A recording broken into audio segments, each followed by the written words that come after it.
Radio Kantipur, radio राष्ट्रको। प्रतिनिधि सभा विघटन पछिको संकटपूर्ण अवस्थामा सरकारले आज अध्यादेशबाटै 16 खर्ब रुपियाँ हाराहारीमा पूर्ण आकारको बजेट ल्याउँदै स्वास्थ्य क्षेत्र र निर्वाचन प्राथमिकतामा। गणतन्त्र स्थापनाको 13 वर्ष पूरा, कार्यकारी प्रमुखबाटै गणतन्त्र खतरामा पार्ने खेल सुरु भएको सार्वजनिक अभिव्यक्ति आउन थालेपछि स्थायित्वमाथि टीका टिप्पणी। अमेरिकाका राष्ट्रपति बाइडेनद्वारा 60 खर्ब डलर बराबरको बजेट सार्वजनिक, बजेटको आकार ठूलो भएको भन्दै विपक्षी रिपब्लिकनको विरोध। र फिफा विश्वकप र एसियन कप छनौटको तयारीमा रहेको नेपालले आज इराकसँग मैत्रीपूर्ण फुटबल खेल्दै च्याम्पियन्स लिग फुटबलको पार्टीका लागि म्यान्चेस्टर सिटी र चेल्सी बीच खेल हुँदै। नमस्कार, कान्तिपुर डायरीबाट साथी प्रिन्स अनि तेजेन्द्रको समाचार अब विस्तारमा। सरकारले अध्यादेशबाट आगामी आर्थिक वर्षको बजेट ल्याउँदैछ। प्रतिनिधि सभा विघटनपछि पूर्ण आकारको बजेट ल्याउन नहुने चौतर्फी दबावका बीच सरकारले अध्यादेशबाट आज पूर्ण आकारको बजेट ल्याउन लागेको हो। अर्थमन्त्री विष्णु पौडेलले अपराह्न 4 बजे सिंहदरबारबाट बजेट भाषणको तयारी गर्नुभएको छ। कोभिड-19 महामारीका बीच सरकारले 16 खर्ब रुपियाँ हाराहारीमा बजेट ल्याउने तयारी गरेको छ। यसका लागि कम्तीमा 10 खर्ब राजस्वबाट स्रोत जुटाउने अर्थको तयारी छ।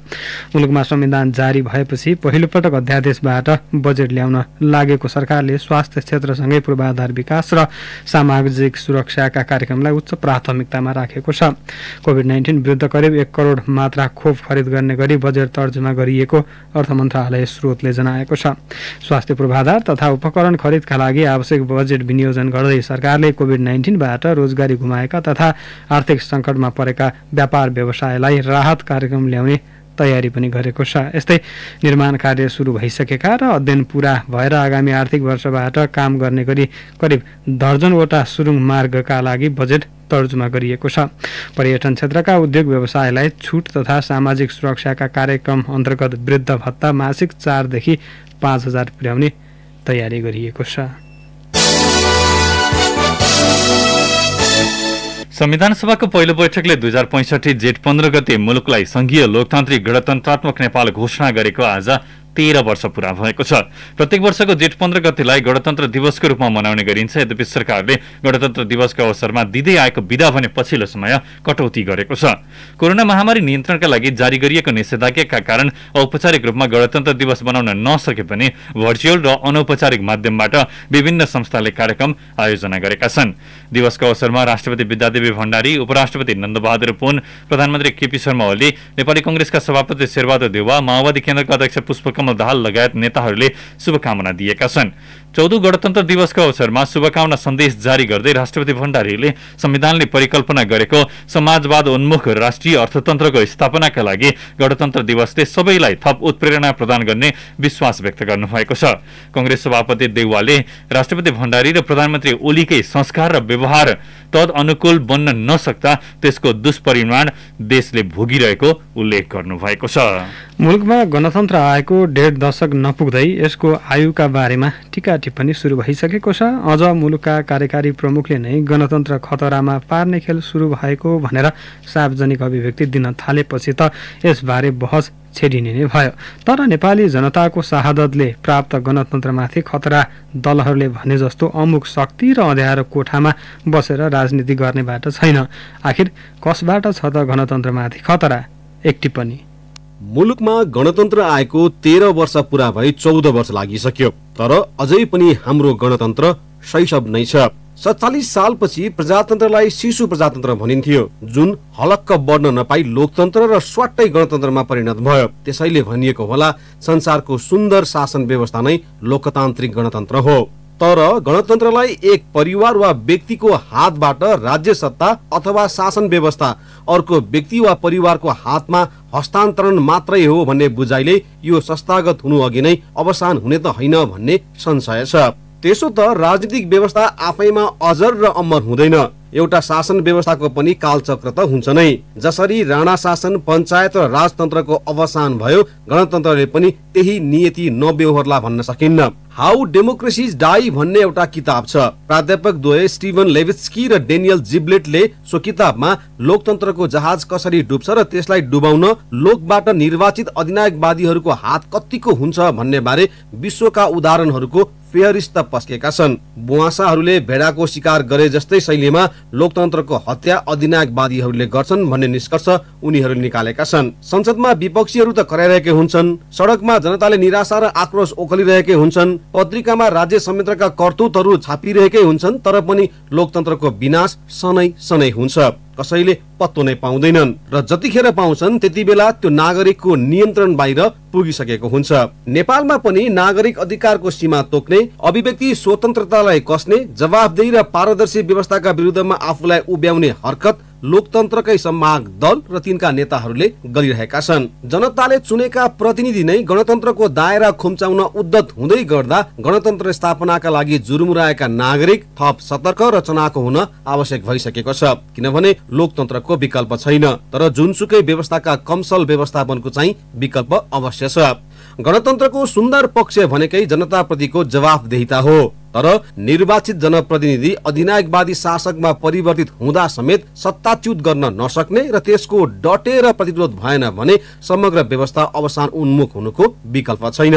त्यति बेला राजनीतिक दल, सदन, संवैधानिक संस्था मात्र होइन, लोकतान्त्रिक गणतन्त्रको पनि देहान्त हुनेछ। अनि गणतन्त्रका संवाहक भनिएका नागरिक आफ्नै शहादतले आर्जेको व्यवस्थाको मलामी मात्रै हुने अवस्था सिर्जना हुन्छ। हामी कहाँ परिवर्तन त भयो, तर परिवर्तनपछि प्राप्त उपलब्धिहरू संस्थागत हुन सकेनन् भनेर धेरैले भन्छन्। राजनीतिक स्थिरता नभएकाले सारा समस्याको दोष त्यसकै पनि हुने नै भयो। तर हामी कस्तो स्थिरताको चाह गर्दैछौँ त? एकपछि अर्को दुष्कर्म गर्दा पनि थोरै पनि ग्लानि नहुने व्यक्तिलाई कुनै पनि शक्ति र संविधानका कुनै पनि धाराले कार्यकारी पदबाट च्युत गराउन नसक्नु भनेकै स्थिरता हो त? शासकलाई मन लागे जति पदमा ढसमस्स आसीन हुनु नै राजनीतिक स्थिरता हो त? गणतन्त्र दिवस मनाउन थालिएको 14 वर्षमा पनि नागरिक तहमा यो दिनको अर्थ मनभित्र किन गर्न सकेन? ल्याइएका परिवर्तनले नेपाली जनताको जीवनमा जुन ढङ्गको बदलाव ल्याउनु पर्थ्यो त्यो हुन नसक्दा उनीहरू उत्साहपूर्व यस्ता दिवस मनाउन सकिरहेका छैनन्। त्यसैले गणतन्त्रलाई अझै पनि कहीँ कतैबाट खतरा छ भने मुखमा गणतन्त्रको जप लाउन नभुल्ने तर व्यवहारमा आफूलाई राजा भन्दा कम नठान्ने शासकीय प्रवृत्तिबाटै छ। त्यो प्रवृत्ति एउटा दल विशेष र नेता विशेषमा भन्दा पनि आम चरित्र हुनु पुग्नु चाहिँ दुःखद हो। रेडियो कान्तिपुरका लागि पवन आचार्य। आज मे 29 अर्थात् अन्तर्राष्ट्रिय सगरमाथा दिवस मनाइँदैछ। विश्वको सर्वोच्च शिखर सगरमाथामा पहिलो पटक मानिसले पाइला टेकेको आज 68 वर्ष पुगेको छ। सन् 1953 मे 29मा तेन्जिङ नोर्गे शेर्पा र सर एडमन्ड हिलारीले पहिलो पटक सगरमाथाको चुचुरोमा सफल आरोहण गरेका थिए। हिलारीले आत्मकथा भ्यू फ्रम द समिटमा बिहान 11:30 बजे चुचुरोमा 2 आरोही पुगेको र 15 मिनट समय बिताएको उल्लेख गरेका छन्।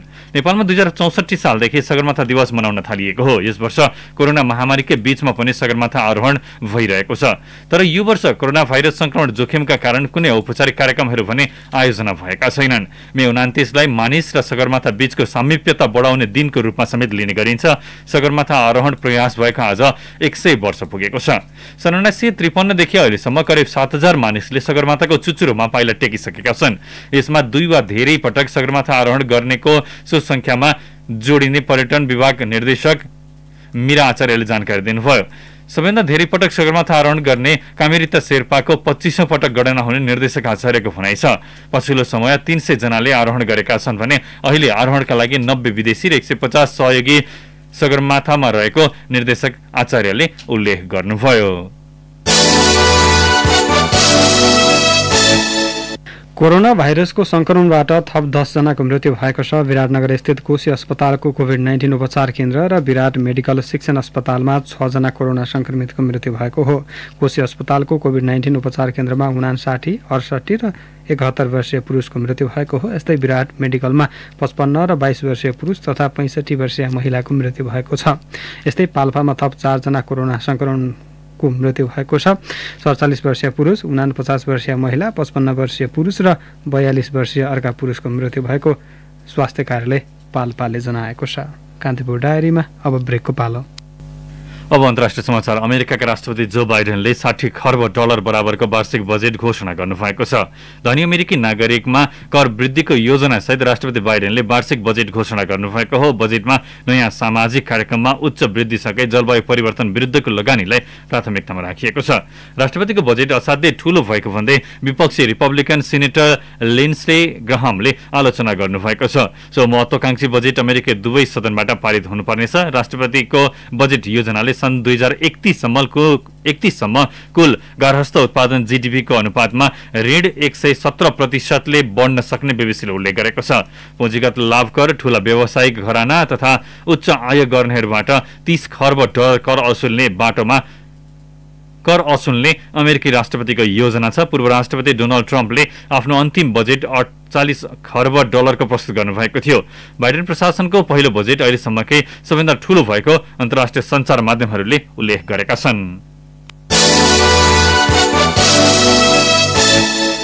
अस्ट्रेलियाका पूर्व प्रधानमन्त्री केभिन रुडले चीनको आर्थिक तथा भूराजनीतिक विस्तार विरुद्ध अन्य राष्ट्रहरू एकजुट हुनुपर्ने बताउनु भएको छ। बेइजिङको जोखिमलाई कम गर्न अन्य राष्ट्रहरू एकजुट हुनुपर्ने पूर्व प्रधानमन्त्री रुडको भनाइ थियो। पश्चिमा राष्ट्रहरू चीनको मानव अधिकारको विषयमा बोल्न डराउन नहुने प्रधानमन्त्री रुडको भनाइ उद्धृत गर्दै बीबीसीले उल्लेख गरेको छ। चीनले आफ्नो भूराजनीतिक प्रभाव कायम गर्दै लगेको र विश्वका राष्ट्रहरूले समेत त्यसलाई पछ्याइरहेको उहाँले बताउनुभयो। अस्ट्रेलिया र चीनबीचको तनाव पछिल्लो एक दशक यताकै सबैभन्दा खराब अवस्थाबाट गुज्रिरहेका बेला प्रधानमन्त्री रुडको यस्तो भनाइ आएको हो। अब खेल समाचार। मध्यपूर्व देशको भ्रमणमा रहेको नेपालले आज इराकसँग मैत्रीपूर्ण फुटबल खेल्दैछ। खेल इराकको बसारा स्थित अल्फाया अन्तर्राष्ट्रिय मैदानमा नेपाली समयअनुसार राति 10:15 बजे सुरु हुनेछ।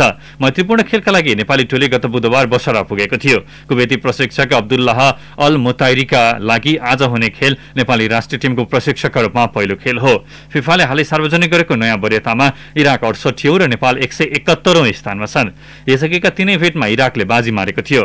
नेपाल र इराक बीच पछिल्लो समय सन् 2002 मा भेट भएको थियो। 2 दशकपछि हुन लागेको भेटमा प्रशिक्षक अल मुताइरीले आज युवा र अनुभवी खेलाडीलाई मैदान उतार्ने योजना बनाएका छन्। आजको खेललाई नेपालले फिफा विश्वकप तथा एसियन कप छनौटको तयारीको रूपमा लिएको छ। इराकले पनि फिफा विश्वकप र एसिया कप छनौट खेल्न बाँकी छ। समूह सीमा रहेको इराकको 5 खेलबाट 11 अङ्क छ। अङ्क तालिकाको शीर्ष स्थानमा रहेको इराक विश्वकप छनौट नजिक देखिन्छ। समूह बीमा रहेको नेपाल 4औं स्थानमा रहेको छ। नेपालले अब कुवेतमा अस्ट्रेलिया, जोर्डन र चाइनिज ताइपेईसँग प्रतिस्पर्धा गर्नेछ। अब नेपालले जुन 3 मा ताइपेई, जुन 7 मा जोर्डन र जुन 11 मा अस्ट्रेलियाको सामना गर्नेछ। इराकसँगको मैत्रीपूर्ण खेलपछि नेपाली टोली उतैबाट विश्वकप छनौट खेल्न कुवेत उड्नेछ।